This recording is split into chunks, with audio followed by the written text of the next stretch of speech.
If you're short on time, or just not a big fan of tunnels and stone staircases, a lot of the Roman amphitheater at Durres can be seen from the surrounding streets. If you are a fan of tunnels and stone staircases, entrance to the site is 300 lek, about 350 US, and the site is open 9 a.m. to 2 p.m. and 5 to 9 p.m. every day. In this video, we're going to start at the furthest corner of the site and work our way back towards the entrance. Hi, we're Jeff and Sandra, American expats and nomads, living abroad, on a budget, one country at a time. The Roman amphitheater at Durres, Albania, is the largest one that the Romans built in the Balkans. Dating to the 2nd century AD, this amphitheater may have held as many as 18,000 spectators.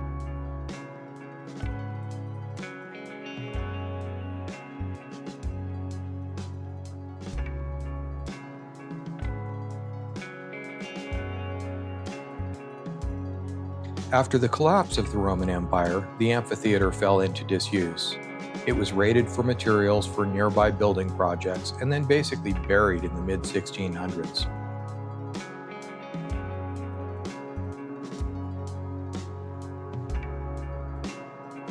The amphitheater at Durres was rediscovered in the 1960s and some excavation was done. A more extensive excavation effort was made in the 1980s.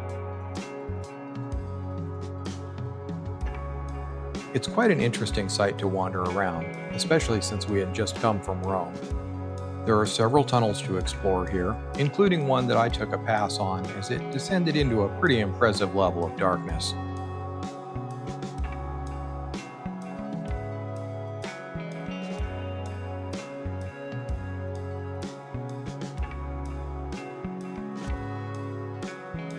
The ruins of this 2nd century Roman amphitheater are not as tourist developed as some more widely known sites, which kind of adds to the allure for me. There's a deeper sense of exploration here.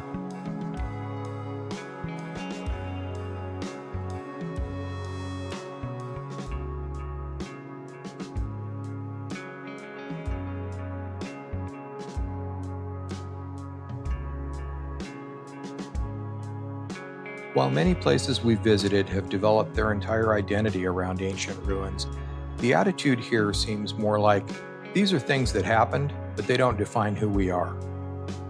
I got a kind of a similar feel regarding the concrete bunkers. The attitude there seems to be, this is part of our history, and it's important, but it's old news.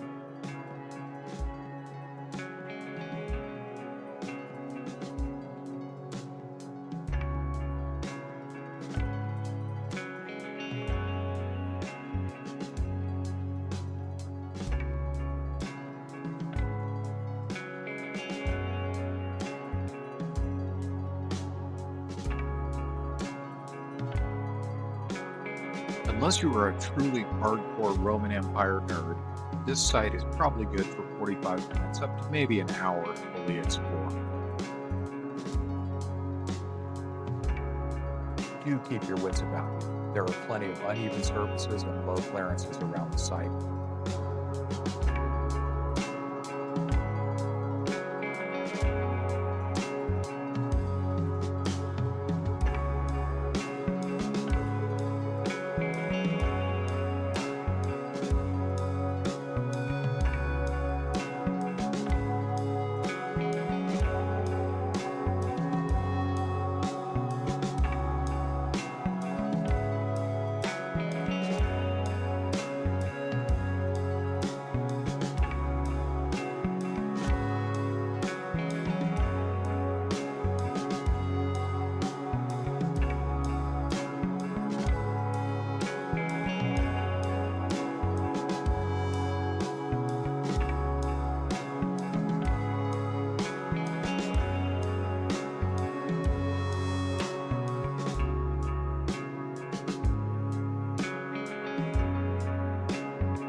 Remember earlier when I said the site was closed from 2 to 5 p.m.?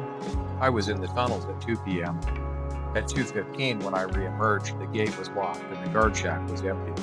A tour guide with a confused group of Italians was outside and were briefly entertained by the sight of me climbing the fence to escape. I only wish I'd had the presence of mind to hand one of them my phone to film that part of the adventure. Country at a time.